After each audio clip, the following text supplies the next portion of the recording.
Bonjour. Oui, bonjour. Voilà, alors je suis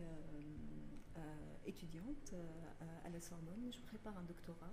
et c'est dans le cadre de mes recherches que j'ai lancé il y a 3 ans, après un Master 2 en ingénierie de formation, j'ai lancé un projet autour de tout ce qui est distanciel et présentiel. Et le projet qui m'a paru vraiment intéressant, c'est ce projet-là, parce que ça permet de pouvoir allier présentiel et distanciel et de pouvoir toucher des élèves à l'international et non pas des élèves régionaux. Et du coup, ça m'a permis de mettre en place tout un dispositif d'enseignement qui permet à tous les élèves d'avoir accès au savoir de façon équitable et de pouvoir profiter des conférences, débats, des interviews sur Internet tout au long de l'année, de pouvoir aussi négocier, débattre, réagir sur Internet avec les outils que les logiciels que l'Internet nous met à notre disposition, des logiciels libres, mais aussi parfois des logiciels qui sont payants, qui permettent effectivement faire soit de la rédaction, soit des traductions, soit des articles rédigés à plusieurs mains. Et donc les élèves sont préparés tout au long de l'année, non pas seulement par leurs profs, mais aussi entre eux, entre pairs, de façon à ce qu'ils puissent, le jour où ils vont se réunir, comme la conférence qui a lieu aujourd'hui du 16 au 18 mars pendant 3 jours au Conseil régional Île-de-France, ça permet à ces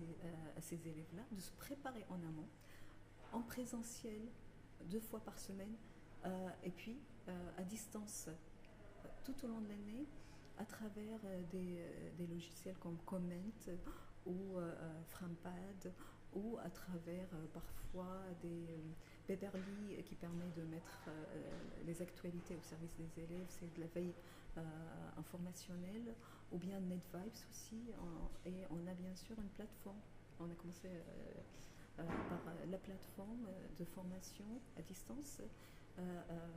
qui permet de mettre à disposition des élèves des jeux sérieux et tout ça pour les entraîner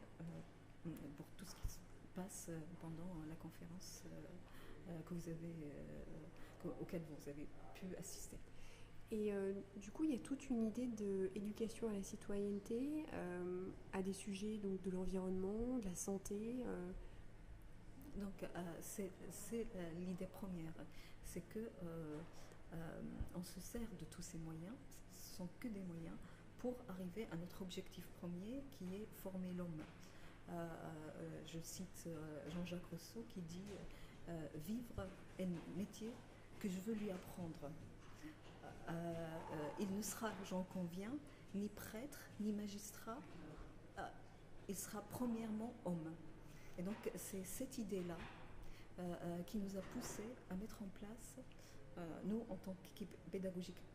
au lycée Honoré de Balzac, à mettre en place toute cette démarche et tout ce projet pour éduquer les élèves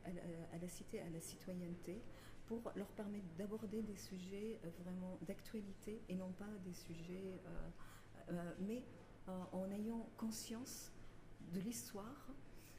Comme dit Paul Valéry, ceux qui oublient le passé sont obligés à le revivre. Donc on leur apprend ça à travers les conférences, on leur apprend de ne pas oublier le passé, de voir le présent avec un regard critique et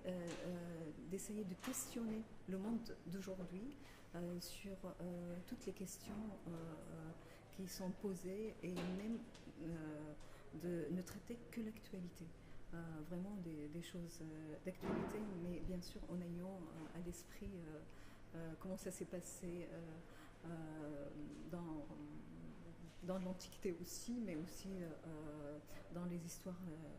de l'humanité.